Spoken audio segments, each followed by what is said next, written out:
Olá, boa tarde. Aqui retornamos à Roda de Saberes com dois Fs, a mais uma live. E esse ano, abrindo com essa live no mês de maio, mês de Maria, mês das mulheres.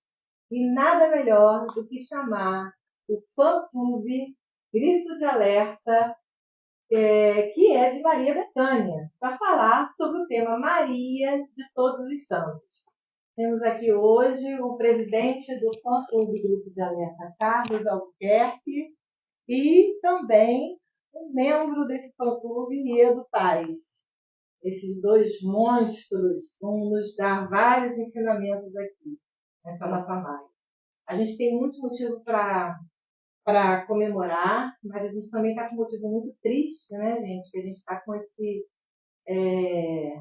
catástrofe da natureza que está acontecendo no Rio Grande do Sul. Então, essa live esse que está nos envolvendo, esteja com todos as pessoas que estão lá, os desabrigados e todas as pessoas que se foram. Uma outra novidade que temos de alegria é que o Grito de Alerta está completando 30 anos. Então, para a gente, é uma live de comemoração. E também a Roda de Saberes está comemorando 2 anos. E para fazer algo diferenciado, nós convidamos a Gorete Mello, que é formadora de mulheres, que está aqui presente, e a Dani Paula, que veio de Cuiabá nos presentear com a sua presença. E também temos aqui Silvio Fialho, que também está nos ajudando, nos auxiliando, né? Quem são essas pessoas maravilhosas? Carlos Albuquerque, quem é este presidente? Carlos Albuquerque é administrador e assistente social de formação. Nós também estamos comemorando o Dia das Assistentes Sociais. Temos dois aqui, o Carlos e a Gorete. Ele é professor na disciplina de gestão, admirador de Maria Bethânia desde adolescente, fundador e presidente do trabalho da cantora através do seu fã-clube Grito de Alerta.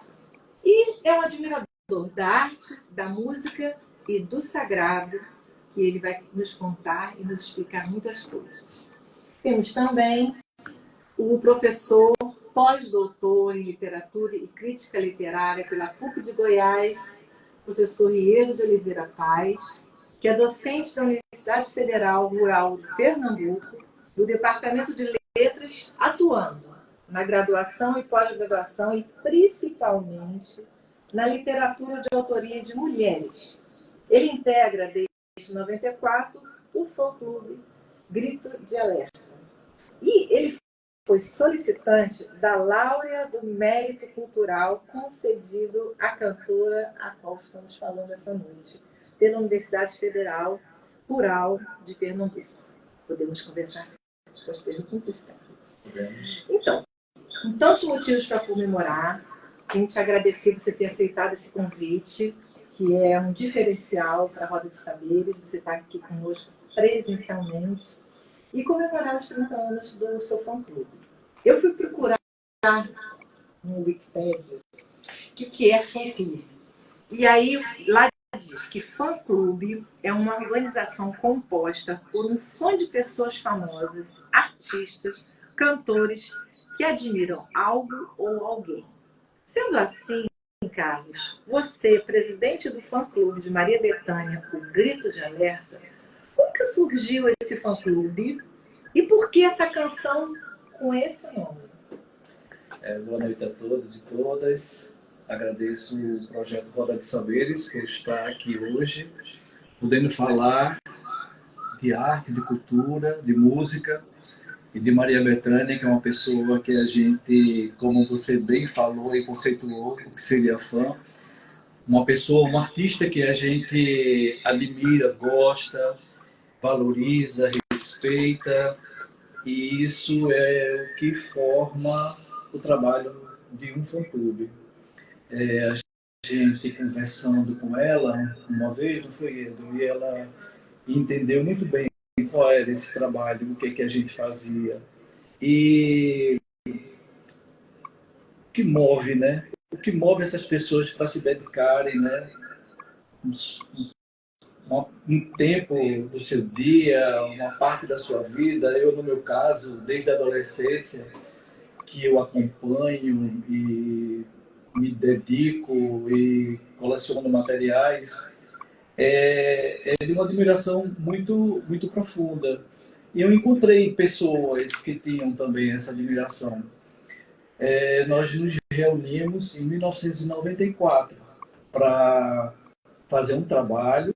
Todos, todos já gostavam muito de Bethânia, gostavam de música popular brasileira, de uma forma geral, e nós nos reunimos para estabelecer um trabalho, firmar um trabalho em que a gente pudesse fazer a divulgação da carreira, né, de Maria Bethânia.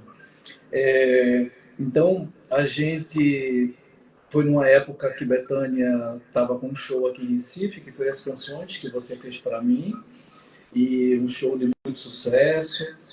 A gente começou a fazer alguns eventos aqui na cidade de Recife, eventos temáticos. Nós fizemos pequenas exposições com os discos, os LPs de Bethânia, revistas em que ela foi capa. A gente também nos aventuramos em 2004 aí na cidade de Santa Maria da Purificação, que é a cidade onde ela nasceu, e fomos lá. Nós não conhecíamos, acho que nós nunca tínhamos a Bahia, e fomos para Santa Maria da Purificação e nos aproximamos dos irmãos, da família, e conhecemos ela pessoalmente. A gente foi muito bem recebido, o trabalho bem aceito, porque ela já conhecia, e a gente, a partir daí, começou a fazer mais pesquisas, a estudar sobre música, a fazer com que as pessoas pudessem perceber muito mais, né, através das redes sociais, dos trabalhos que a gente fazia, o quanto era importante para a gente, para a música, ter um artista como ela, né? E aí Edu vai falar um pouco, mas a gente, em 2018, a gente fez um projeto e que a Universidade acatou e concedeu a Laurea do Mérito Cultural a Maria Bethânia, a primeira Laurea que foi concedida pela Universidade, em que a gente falava da relação de Maria Bethânia com o Pernambuco, com os artistas, com os poetas, com os ritmos pernambucanos, e também a partir do próprio nome dela, né? O nome dela vem de uma valsa de Capiba, né? Nosso querido Capiba. E então foi muito bom, muito prazeroso fazer toda essa pesquisa, né? A gente contribuiu também, e aí eu estou falando algumas coisas, assim, claro, não daria para falar tudo, mas em 2015, quando ela foi quando ela recebeu o prêmio da música brasileira, a gente contribuiu com o material que a gente tinha de fotografia, de imagem, de alguns registros para o painel do Teatro Municipal do Rio. A exposição que houve no Rio também, lá no Paço Imperial, a gente tinha fotografias nossas, né? E a gente esse trabalho, a gente acompanhando ela nos shows, a gente fazendo a divulgação e dialogando com os fãs, das pessoas que têm esse sentimento, das pessoas que gostam tanto e que veem nesses grupos, né, e até em perfis que hoje tem nas redes sociais, que fazem esse trabalho tão bonito, que a gente acha que é de fã, né? Pra gente é muito fácil, porque a gente gosta muito. E foi interessante também falar sobre a questão do conceito de fã-clube. A própria Maria Bethânia, ela se reporta ao Grito de Alerta, entendendo que não é aquele fã-clube de tiete, né? Não é a tietagem montagem, e sim um fã-clube que se debruça sobre a sua obra, que vai olhar o que a artista, né, faz, e o trabalho, né, a seriedade de buscar e de trazer à tona uma grande pesquisa, né, uma pesquisa cultural, principalmente, né, que vai entrar em outros meios também religiosos e tudo mais. E também registrar que Carlos Albuquerque, né, como presidente do fã-clube, ele tem um acervo, né, e a gente pode dizer que é o maior acervo do Brasil que está com ele. Né? Em questão de materiais que ele tem, né, infinidade de revistas, passa de 500 revistas. Né? Então isso é muito importante. Isso é um estudo, é uma pesquisa que vem de anos, né, e que você tem tudo isso guardado, registrado, é de suma importância. Até porque a própria empresária, né, a própria produção de Maria Bethânia, quando quer tirar alguma dúvida, ela aciona Carlos para perguntar algo. Então, é uma relação bastante assim, de seriedade e de compromisso com o artista. Eu queria deixar isso registrado. Você falou uma coisa interessante. Quando eu conheci Carlos aqui em Recife, eu conheci o acervo dele, tive a oportunidade de ir lá, né? E eu falei para ele, a primeira coisa que eu quando eu entrei e vi, eu falei assim, não, acervo é um templo, porque ele realmente ele coloca as imagens de Maria Bethânia no centro do próprio arquivo e com muito respeito luminoso mesmo a todo aquele material que está ali. É isso que me tocou extremamente, não, além de sermos amigos pessoais, é um cuidado muito luminoso. Não tem outra palavra, amigo. E o respeito que a artista tem para com o fã-clube. O tratamento que é dado, quando ele fala do acolhimento, é de respeito. Né? É uma coisa bem saudável, salutar, né? O que acontece entre o fã-clube Grito de Alerta e a intérprete Maria Bethânia. Muito importante. Meu Deus, a minha responsabilidade de perguntar para coisas que esse presidente está pesando cada vez mais, gente. Maria Bethânia, cantora, compositora, atriz e poetisa, nascida em Santo Amaro. Como que você poderia descrever Maria Bethânia?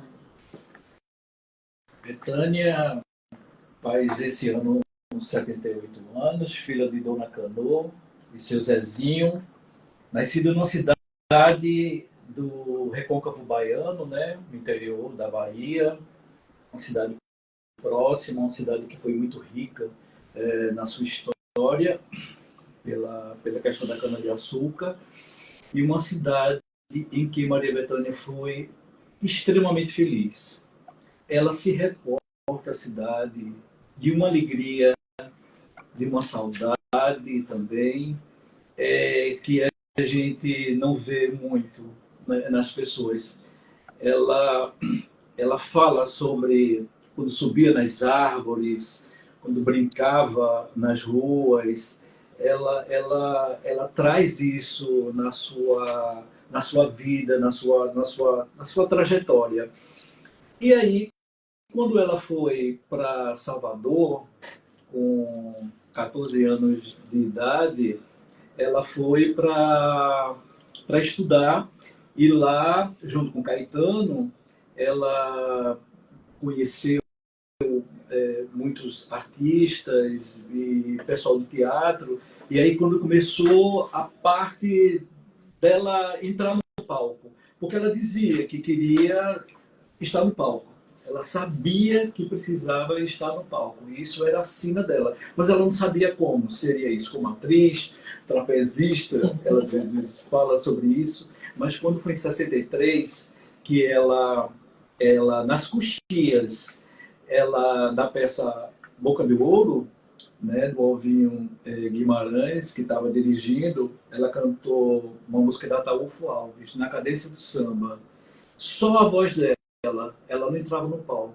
E ela disse que ali ela sabia que era cantando que ela queria estar ali naquele palco. Então, a partir dali, né, a carreira de Bethânia seguiu um rumo assim, muito grande, em 65, no espetáculo Opinião, e aí trazendo Carcará, substituindo Nara Leão, que adoeceu, e aí revolucionou, ela teve a expressão nacional, e depois disso ela, na sua carreira, sempre voltado para a questão de valorização da arte do Brasil, ela ela foi a cantora que mais vendeu discos, né? Cantoras femininas no Brasil. Em 1978, ela alcança a marca de 1 milhão de discos com Álibi, mas em 76 ela já ganha um disco de ouro com 100 mil discos vendidos, e ela passa a ser uma cantora popular, que aí ela vai para as rádios AM interpretando, foi um grande sucesso, Olhos nos Olhos, de Chico Buarque, né? Depois disso, assim, Bethânia, nos seus shows, reconhecimento nacional, internacional, ela ganha a Ordem do Desassossego, né, da Casa Fernando Pessoa, essa condecoração maravilhosa, e que ele vai também falar, que ele é da área de literatura. Bethânia, tema de uma escola de samba, a Mangueira, em 2016, a Menina dos Olhos de Oiá, e essa escola foi campeã. Então, é muita coisa, é uma carreira, né? Vai completar 60 anos de carreira no próximo ano, e é uma carreira de uma verdade muito forte, de um sentimento de raiz, de brasilidade, de valorizar a nossa cultura. Eu, em poucas palavras, em poucos minutos, eu falei de Maria Bethânia, da carreira dela, dei pulos assim enormes, saltos enormes. Eu não posso deixar de te perguntar o tema, né? O tema da nossa live de hoje, Maria de Todos os Santos. E cada um, no seu modo, em todas as religiões, exaltam compaixão, fraternidade, universalidade, sinceridade e honestidade, humildade e a mansidão. Esses valores eu acho que são incontestáveis, que todo ser humano quer que perpetue, né? Então, Maria Bethânia tem uma carreira de reconhecimento artístico. Isso a gente já sabe. Mas como é que é essa relação com o sagrado, com a fé e com a religiosidade da Maria Bethânia? É muito forte. É muito forte. Ela de uma formação católica, né? A dona Canô, muito católica, muito atuante lá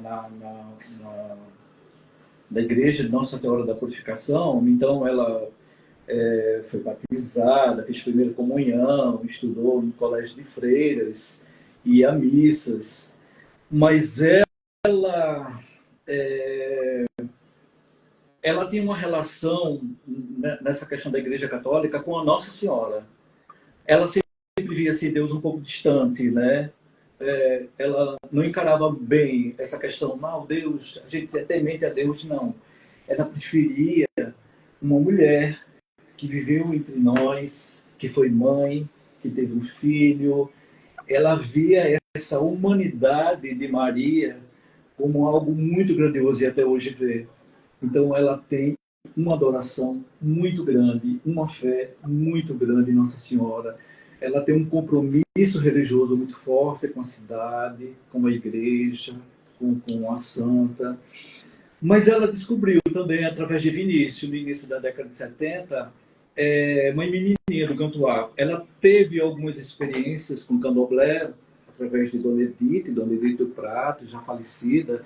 Ela tinha na casa dela o candomblé de caboclo, que tem uma coisa diferente na Bahia, né? Em Santa Amaro, uma terra que recebeu o maior número de negros escravizados, mas ela foi muito rica nessa questão cultural, com maculelês, capoeira, bembé do mercado, que é o negro fugido, que a gente está na semana, né, dos eventos lá na cidade, com relação a essa tradição tão forte.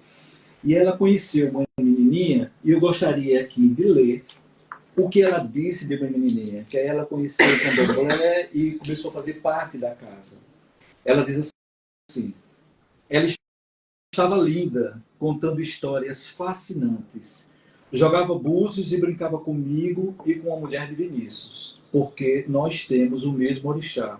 Senti que eu era filha dela, que pertencia àquela casa, àquele axé, desde antes de nascer. Tive a oportunidade e pude aproveitar muito da lucidez dela, do encantamento com a religião, da maneira como ela nos apresentava a religião e a alegria que demonstrava ao contar as lendas, cantar as cantigas que permeavam as lendas, assim como se estivesse ensinando sem ensinar. Uma sabedoria única, quieta, suave. Não me lembro de nada mais suave do que ela, só mesmo a expressão de Nossa Senhora. E ela diz que o candomblé traz os elementos da natureza, né? Que as divindades representam a natureza, da forma como ela gosta de se expressar no palco. Gestos, a alegria, a música, a dança, a comida, tudo isso são elementos que são fundamentais para a performance dela no palco, como artista, né? Então, Bethânia tem mais de 50 registros na carreira dela, de canções que estão ligadas aos orixás, assim também como os santos católicos, né? E aí essa coisa da intimidade, ela se refere aos santos como pelo nome, assim, Antônio, né? Jorge, porque ela gosta de cantar, de sentir, de louvar esses santos como pessoas que viveram entre nós e que isso ajuda a nos fortalecer. De trazer para perto. De trazer, exato. De aproximar, né, o sagrado, né, isso. Humanizando. Isso. Então, Maria Bethânia diz que não pode viver sem fé. Ela precisa disso para poder respirar. E uma coisa que é impressionante, que é o olhar dela para Nossa Senhora da Purificação, no dia 2 de fevereiro, que é o dia dela em Santa Amaro, quando ela carrega o andor da igreja até a casa dela, e aí ela fica vendo a Santa passar. A gente tem umas imagens. Algumas fotos que a gente tirou, ela aí está enfeitando Santa Bárbara, né, que ela leva, ela carrega o andor também até a matriz e traz Nossa Senhora da Purificação. Um ritual que é anterior à Nossa Senhora da Purificação. No caso é pela manhã, onde ela enfeita, tem um ritual de enfeitar, e quando a Santa Bárbara vai sair da igreja do Amparo, né? E ela carrega junto com outras mulheres e leva até a igreja de Nossa Senhora da Purificação, né? Santa Bárbara e Ançã, né? A gente falar dessa tradição mística que existe muito na Bahia e que as pessoas lidam com isso de uma forma muito tranquila. Então, o olhar de Maria Bethânia para Nossa Senhora, quando ela passa no andor pela casa, eu nunca vi na minha vida um olhar como aquele. Um olhar de louvação, de adoração, de reconhecimento e de agradecimento. É uma coisa impressionante. Então, não dá para distinguir artista da religiosidade. Isso é uma marca presente desde 1969, que é lá onde ela começa a gravar pontos, né, religiosos, músicas louvando os orixás, até hoje. O primeiro registro, né, de música dela, fazendo referência ao candomblé, é 69, não é esse? 69. É esse disco? Esse disco daqui. A capa foi pintada pelo artista plástico Luiz Jasmin, baiano, que morou aqui em Pernambuco, na ilha de Itamaracá. Ele uma vez nos pintou essa capa também, de 68, e Luiz Jasmin dizia pra gente assim, que quando pintou essa capa, imaginava aquelas mães de santo incorporando, recebendo entidade, em que ela caía assim para trás e a saia, né? A saia vinha aqui e subia. Isso foi ele concebendo a capa. Tudo a ver, né? Ai, Carlos, meu Deus, é muito aprendizado. A gente vai precisar de mais uma live, gente, para poder pegar tudo. Seu saber é enorme. E muita coisa para compartilhar, mas a gente tem que também pegar um pouquinho de enredo né? Para a gente compartilhar aí com todo esse pessoal. Maria Bethânia tem aí seu caderno de poesias, não é isso? Onde ela reuniu poemas, canções, textos, tem uma ilustração linda, né? E essa ilustração tem até animação, a gente pode procurar na mídia a ilustração com vídeos dessa animação que tem no livro. Aí eu pergunto, desde quando Bethânia estabelece essa relação entre literatura na sua trajetória? Olha,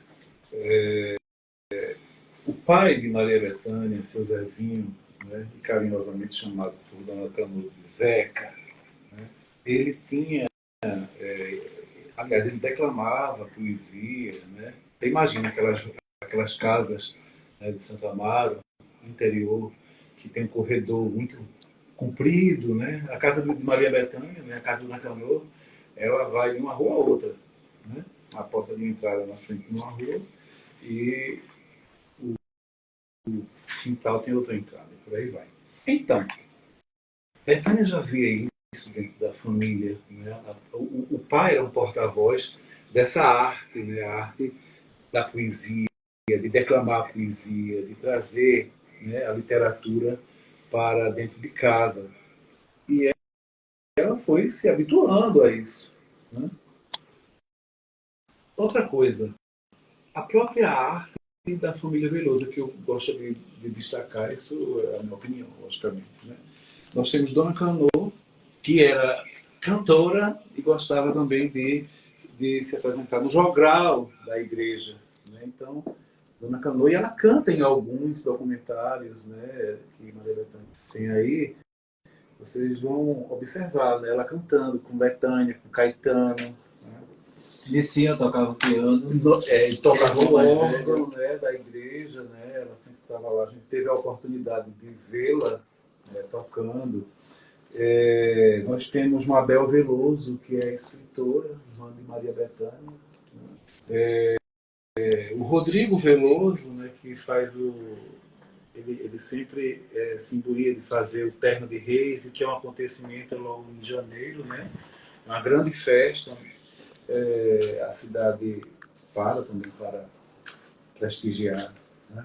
E mais adiante a gente vai observar o que? Uma Maria Bethânia que tem uma intimidade com as palavras, e ela mesma vai dizer que a palavra ela é mais importante do que uma melodia extraordinária. Isso é dito por ela, né? E em uma entrevista que ela dá com um jornalista, ela vai dizer o seguinte, que não pensem que a poesia ela é feita para acalmar. Nunca vai ler um livro antes de dormir no intuito de você relaxar. Não, ela vai dizer não. A poesia vai acordar você, porque poesia é revolucionária, né? Então ela revoluciona, isso foi dito por ela, né? Então ela sabe do poder da palavra. Tanto é que, dentre outros espetáculos, por exemplo, Bethânia as Palavras, um recital que ela correu em algumas cidades, é um espetáculo, não é isso?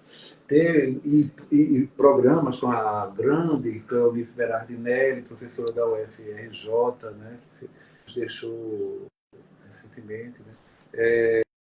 Então, essa intimidade com a palavra, né, com o texto literário, Bethânia traz, sim, de casa, mas ela vai começar, né, em shows lá no Comigo Me Desavim. Em 1967, ela vai trazer Fernando Pessoa, ela vai trazer Clarice Lispector, ela vai trazer Sá de Miranda, né, português, Fernando Pessoa, poeta português, né? E é através exatamente dessa enunciação da palavra que Bethânia vai, nesse show, declamar visceralmente, aos berros, um texto clariciano, um texto de Clarice Lispector, intitulado Mineirinho. É um texto que, dentro da literatura, a gente considera um texto forte, né? São 13 tiros né? E a própria Clarice, quando dá a entrevista, diz que um só matava. Precisava 13 tiros. Né? Então, Bethânia começa a trazer essas récitas, né, a partir de Comigo Me Diz a Vim, lá em 1967. Mostra aí a capa do programa. Aqui é o programa raríssimo, gente. Este é o programa de show do Comigo Me Diz a Vim. Gente, eu tô achando que a gente vai ter que abrir uma outra live. De repente a gente fecha essa, salva, porque assim, é muita riqueza. A gente está aqui com 30 minutos, acho que 28 minutos para terminar a live, né? Esse Instagram, esse tempo aí mínimo. Quero agradecer o pessoal que está aí online, tem muitas pessoas participando e a gente fica muito feliz de vocês estarem participando, mandando perguntas. Vou deixar você no seu discurso, mas colocar aqui para o pessoal que quando der 7 horas a gente pode estar fechando e abrindo talvez uma nova live, né? A gente salva e abre outra, porque a gente não vai perder esse momento com esse aprendizado de vocês, não. Então, né? Então, Bethânia convoca, né? Ela traz, ela apresenta em seus shows. Na minha opinião, eu elenquei 3 escritoras que me são caras demais. Então, Clarice Lispector, Sofia de Mello, Brian Anderson e Lia Luft, né, povoam, né, os shows de Maria Bethânia. Eu gostaria de falar um texto da Lia Luft. Lia Luft tinha uma coisa bem peculiar com Maria Bethânia. Os manuscritos, isso foi dito a mim e a Carlos num momento muito descontraído, que a gente não esquece nunca mais, nas ruas de Santo Amaro, numa rua que vai para a igreja, né, da Senhora da Purificação. Ela falando: eu tenho o privilégio de ter os manuscritos da Lia, antes de serem publicados, ela manda para que eu leia. Né? Então, essa intimidade com Lia Luft era muito bonita, essa amizade de Maria Bethânia com a Lia Luft. Né? E lá em Maricotinha, a Bethânia vai declamar, né, esse texto da Lia Luft, que é gaúcha, né? Que é gaúcha, né? Lia Luft nos deixou também recentemente. Quem é essa agora? Que dentro de mim me assusta e me atrai, sorrateira ela sou eu. Ou é alguma sombra que me segue como um bicho, rastejando nos calcanhares da minha alma? Lá está, sabe tudo, faz tudo. Eu sou apenas ferramenta, garganta pela qual ela chama. Essa é a Lia Luft. Então, ela dá esse mote para ela vir puxar do show Maricotinha. Amor do Índio, né? Ela vai dar esse mote para poder encerrar o show. Né? Então, a Sofia, a Clarice, né, como eu já falei aqui, da questão do mineirinho, do texto, né? E a Sofia de Mello Brian Anderson, né, que ela vai também dizer um texto maravilhoso, que também está lá, que é o seguinte: apesar das ruínas e da morte, onde sempre acabou cada ilusão, a força dos meus sonhos é tão forte que de tudo renasce a exaltação e nunca as minhas mãos ficam vazias. Então, Sofia é gloriosa, né? Tenho o privilégio de ter agora uma orientanda que está trabalhando com Sofia de Mello para mim, Anderson. Né? E os escritores, nós temos Fernando Pessoa, né, com o poema do Menino Jesus, não vou poder dizer aqui que é grande, é imenso, né? Ele é longo. O João Cabral de Melo Neto, ela vai declamar o poema A Mulher e a Casa, e também Os Três Mal Amados, que são poemas dele, né? Que está em Poesia e Prosa com Maria Bethânia, o programa, né, que ela fez, Pernambucano, e ele é pernambucano, né? Ascenso Ferreira, vou embora para cá, com vontade de chegar. Cana Caiana, e ela diz isso de uma forma tão sutil, tão bonita, né? Encantatória, como a gente diz. Guimarães Rosa é um que ela também convoca bastante, né? Drummond, então ela passeia, tem outros e outros, se eu fosse citar todos aqui, não ia dar para a gente, né, saber. Mas é isso, em relação à questão da literatura, né? Bethânia tem esse repertório, né, tão rico. E acaba sendo uma marca muito forte nela, né? Dela fazer essa costura entre os textos e as músicas, né? Então, eu não conheço outra cantora que faça isso, e que faça isso tão bem, né? Com Bethânia. É uma marca, então a gente já vai esperando que nos shows ela traga poesia, traga para a gente o texto, a palavra, né? Que é muito forte, muito forte. Acho que a gente pode até dizer de opinião, né? Opinião, quando ela estreou em 13 de fevereiro de 65, ela cantava, mas ela trazia também algum texto, trazia já uma mensagem, né? E aí, até os dias de hoje. Lembrei agora de Brasileirinho, né? Você falou de religiosidade, eu vou tocar aqui na questão da religiosidade e os discos. Em Brasileirinho ela já vem lá de trás, lá das coxias, ela já vem cantando em Urubá, né?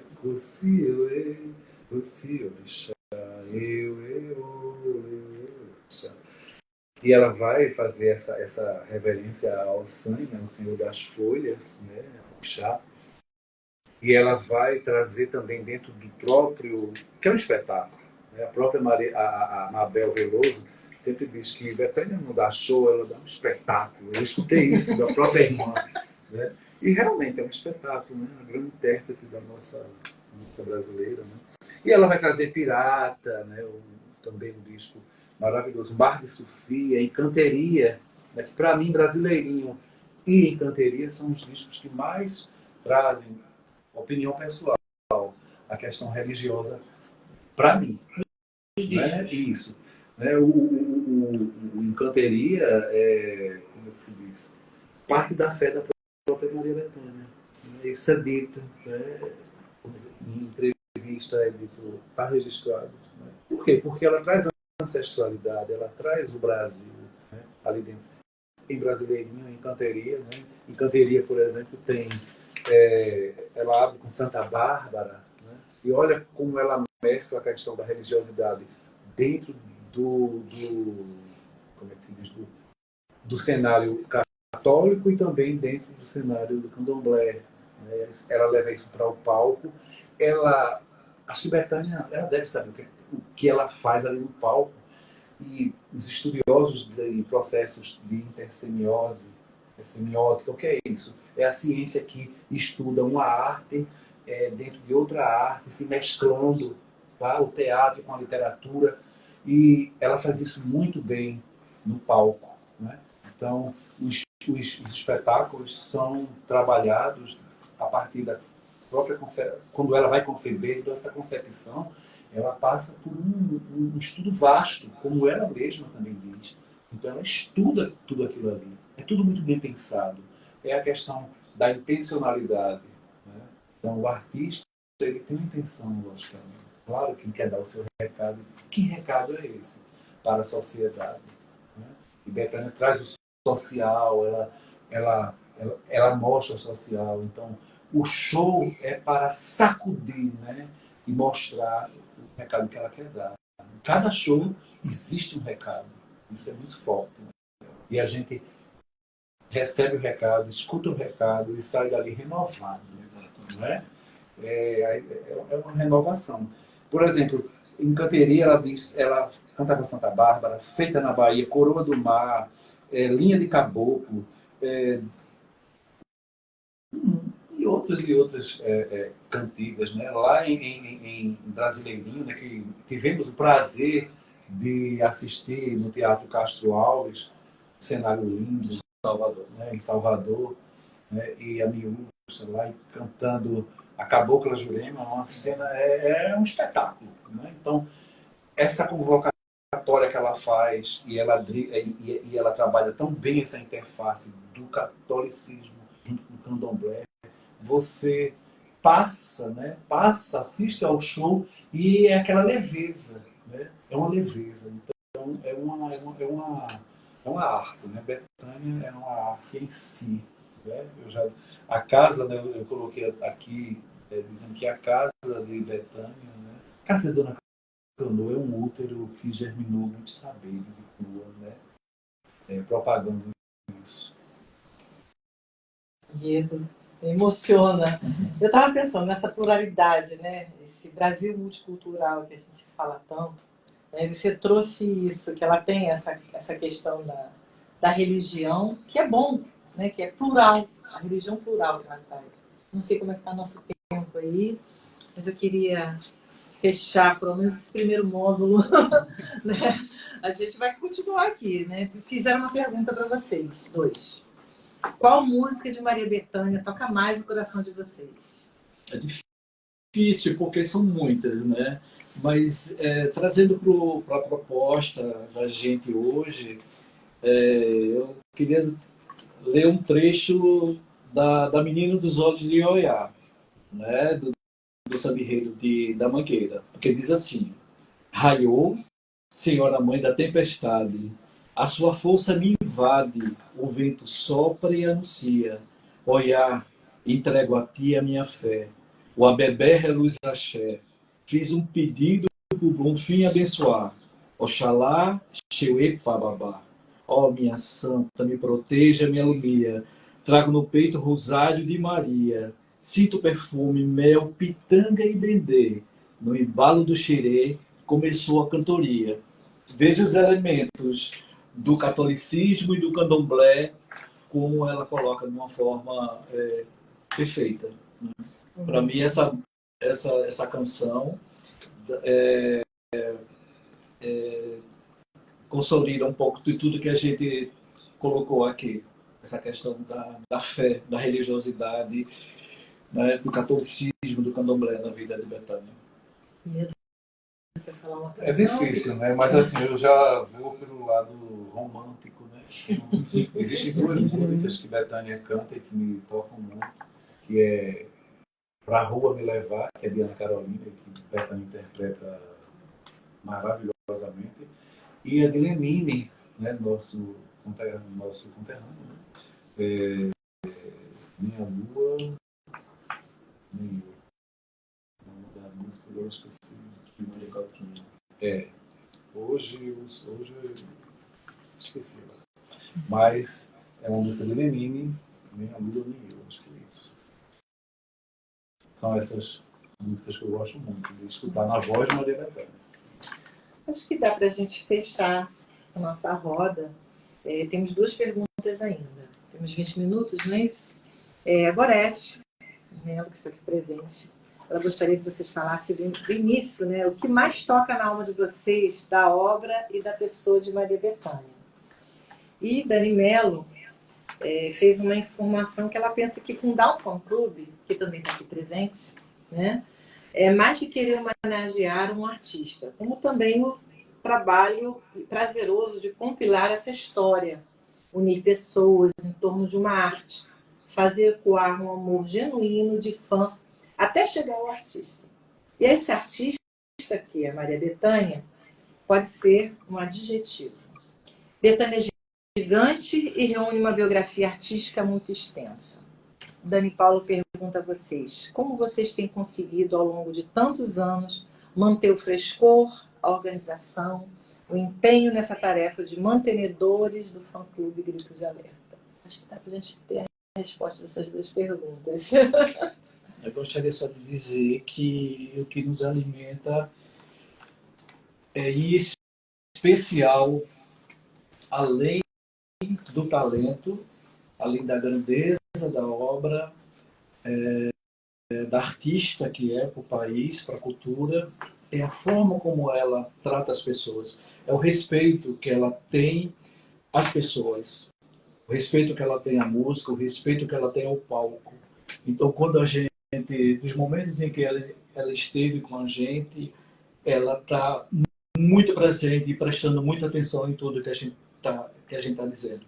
Acho que isso retroalimenta, né, essa admiração que a gente tem. E ela tem uma coerência. Eu disse a ela uma vez, ela olhou para mim e disse: o que é isso, Carlos? Eu disse: Bethânia, você não muda. Falei isso para ela lá em Santa Amaro. Aí eu disse: não, deixa eu explicar. É porque ela tem essa verdade, essa coerência desde o início. Acho que a gente pode dizer, desde da menina moleca que ela era em Santa Amaro, né, até os dias de hoje. É claro, ela se posiciona, ela dá seu recado, né? Mas ela está sempre falando aquilo que para ela é a verdade, né? Eu acho que resumi um pouco respondendo as duas perguntas. Eu vou responder começando pela última, né? Porque também recente. A importância que Maria Bethânia ela dá, né, a questão principalmente da educação. Ela se preocupa muito, né, nos seus espetáculos. Ela tem essa firmeza, né, de defender uma verdade, né, a questão da seriedade enquanto artista que planeja, né, o seu espetáculo e que atinge tanta gente, mas ela é muito voltada à questão cultural e isso me fascina, né? Isso me deixa muito à vontade de ver, né, uma cantora, intérprete, tão preocupada com Seu povo, seu né? povo, né? A questão dessa sobrevivência de todos, sem distinção. E como ela é verdadeira no que faz. As pessoas dizem, ela é muito exigente. Sim, ela é exigente. Muito exigente. As Mas pessoas ela às é vezes até exigente. confundem, né? Chegam Dizem, pra gente e perguntam, não, mas Maria Bethânia é muito chata. Dizem que ela é um porre. Eu digo, bem, eu não conheci esse eu não conheço porre essa Bethânia. e nem conheci essa chatice de Bethânia. Ela deve ter, né, nas suas coxias existenciais, ela e ela mesma. Mas comigo, né, com o fã-clube, a gente nunca se deparou com esse tipo de situação. Mas o que mais me admira é esse modo de ser da Bethânia, de ser a pessoa que ela é, a mulher, né, que ela representa, que ela aprendeu lá do berço, né, da mãe de Dona Canô e de seu Zezinho e levou isso para a vida, né? Eu tenho muito orgulho assim, de conversar com ela, de escutar o que ela diz, como ela me trata, né, tão carinhosamente. É isso, né? É um olhar de fã que também se mistura com a questão da pessoa. Né? Sérgio Costa colocou uma pergunta aqui. E eu vou fazer pergunta-resposta para a gente poder fechar. Né? Como e quando foi a primeira lembrança de Bethânia para cada um de vocês? Primeira lembrança que teve. Eu me recordo muito, muito. Eu tinha 8 anos de idade e eu conheci a capa do disco Recital Boate Barroco, de 68, que é essa capa, do Jasmine. Eu me lembro, minha mãe gostava muito, minha mãe e as amigas gostavam muito de música brasileira e muito Vinícius, Maria Creuza, eu me lembro muito de Maísa. E eu, quando vi esse disco, eu ficava admirando, né, a riqueza que é, né? Isso me chamou muito a atenção. Então, essa imagem, quando eu tinha 8 anos de idade, é a primeira imagem que eu tenho de Bethânia. O meu primeiro contato com os discos de Bethânia foi na adolescência, né, as festinhas que a gente fazia na casa um do outro, né? E com o disco Mel 79. e os Nossos Momentos. Esses Esses discos acho que quase que se furavam, porque todo mês tinha festa na casa de um. Então eu disse, meu Deus, o bicho não vai aguentar mais, né? E a gente dançava, e a gente bebia, né? E se embriagava, e chorava, né? E era por aí, né? Então, o meu primeiro contato foi exatamente na adolescência com esses 2 discos de Bethânia. Parabéns, gente, por vocês estarem compartilhando aqui com a Roda de Saberes. Tanto saber, eu tenho vontade de ficar aqui a noite inteira e eu acho que quem está aqui com a gente também. E vocês que estão aí assistindo. A gente agradece a presença, né, de todos vocês, representando todos os fãs, né, do fã-clube Grito de Alerta, né? E deixa esse tempinho final para vocês fecharem, se vocês quiserem se despedir do pessoal, passar o endereço do fã-clube. O Grito de Alerta, quando ele trouxe o disco Mel, né, de 79, o nome do fã-clube vem da música de Gonzaguinha, né, desse disco, né, que é uma canção romântica, mas tem para a gente também uma questão do alerta, do gritar alertando. Né? Eu me lembro também do Alcione, muito do Alerta Geral, viu? Dessa época, em que a gente tem que se posicionar, acho que a gente tem que usar os espaços para poder a gente colocar as questões que são importantes, os valores que são muito importantes. Quando a gente falou muito de família de Betânia, o que Betânia traz muito são os valores familiares, né? Principalmente da mãe, que fala muito da fé e da caridade. Então, o alerta vai para tudo isso, né? Para a gente ficar, para a gente não perder a nossa humanidade. Então, eu quero agradecer a todos do fã-clube Grito de Alerta e aos fãs de Maria Bethânia, e agradecer em especial a produção, né? A Ana Basbal, que nos apoia, que compreende nosso trabalho, e a Maria Bethânia, que também nos inspira a continuar fazendo esse trabalho que a gente faz com tanta alegria, tanto prazer e tanto amor. Bem, eu corroboro com as palavras de Carlos, né, para ser mais rápido, e vou puxar um pouco aqui, bem rapidamente para vocês, a questão dos trabalhos acadêmicos, né, puxar para a minha área agora, que existem sobre Maria Bethânia. Então, temos um trabalho de um professor Marcos Vieira Passos, né, que se chama Olhar Bethânia, Amálgama de Mitos. Vocês deviam dar uma lidinha lá. Um de Judivan Alves Ferreira, da Cor Brasileira, Elementos de Brasilidade na obra de Maria Bethânia. Isso é uma dissertação da Universidade Federal de Goiás. No que eu canto, trago tudo o que vivi, a tradição e o popular em Maria Bethânia, de Marlon de Souza, da Federal de São João del Rei. Dele também, agora, um doutorado dele, o Canto de Revolta de uma área nordestina, Romantismo e Brasilidade Revolucionários em Maria Bethânia, de 1964 a 2021. E outro trabalho de doutorado de Isley Borges da Silva Júnior, Ecos de Orixá no Palco Terreiro de Maria Bethânia, Espaço, Performance e Cultura Afro-Brasileira, que é da Universidade Federal de Uberlândia, recentemente defendida em 2022. Então, eu agradeço imensamente a Roda de Saberes, na pessoa de Cris Gouveia, né? E de todos e todas que estão aqui, Lorete, Dani, Laís, Silvio, né? E Carlos, né? O nosso presidente do nosso fã-clube de Grito de Alerta. E a Ana Basbal e a Bethânia também. Boa noite, pessoal. Até a próxima. Boa noite.